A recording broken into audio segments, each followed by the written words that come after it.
ನಾವಿಲ್ಲಿ ಕಾರ್ಯಕ್ರಮವನ್ನ ಹಮ್ಮಿಕೊಂಡಿರೋ ಉದ್ದೇಶ ನಿಮ್ಗೆಲ್ಲರಿಗೂ ಆಗ್ಲೇ ಗೊತ್ತಿದೆ. ಇಂದು ವಿಶ್ವ ಪರಿಸರ ದಿನಾಚರಣೆಯನ್ನ ವಿಶ್ವದೆಲ್ಲೆಡೆ ಆಚರಣೆಯನ್ನ ಮಾಡ್ತಾ ಇದ್ದೀವಿ.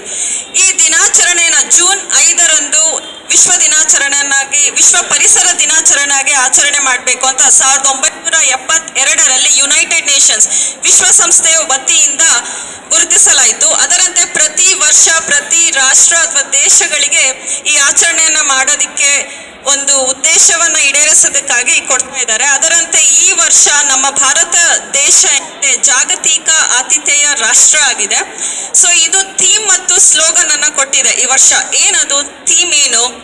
ಸೊ ಆಗ್ಲೇ ಅಲ್ಲಿ ನಮ್ಮ ಮಕ್ಕಳು ಇಟ್ಕೊಂಡಿದ್ದಾರೆ, ನೋಡ್ತಾ ಇದ್ದೀರಾ, ಬೀಟ್ ಪ್ಲಾಸ್ಟಿಕ್ ಪೊಲ್ಯೂಷನ್ ಥೀಮ್ ಅದು. ಸೊ ಪ್ಲಾಸ್ಟಿಕ್ ಮಾಲಿನ್ಯವನ್ನ ಹೊರದೂಡಿಸ.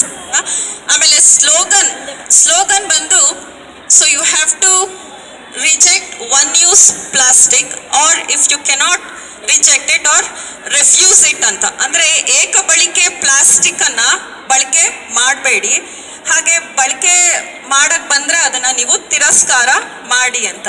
ಸೊ ಇಂದು ಗೊತ್ತಿದೆ ನಮ್ಗೆ ಆಗ್ಲೇ ವಿಶ್ವದೆಲ್ಲೆಡೆ ಪ್ಲಾಸ್ಟಿಕ್ ಮಾಲಿನ್ಯವನ್ನ ಎದುರಿಸ್ತಾ ಇದೀವಿ. ವಿಶ್ವದೆಲ್ಲೆಡೆ ಎಲ್ಲ ಎದುರಿಸ್ತಾ ಇದೀವಿ. ಇದನ್ನ ಎದುರಿಸ್ತಾ ಇರೋದು ಅತ್ಯಂತ ಸಮಸ್ಯೆ ಯಾವುದು ಅಂದ್ರೆ ನಮ್ಮ ಸಮುದ್ರ ಮತ್ತೆ ಸಾಗರ.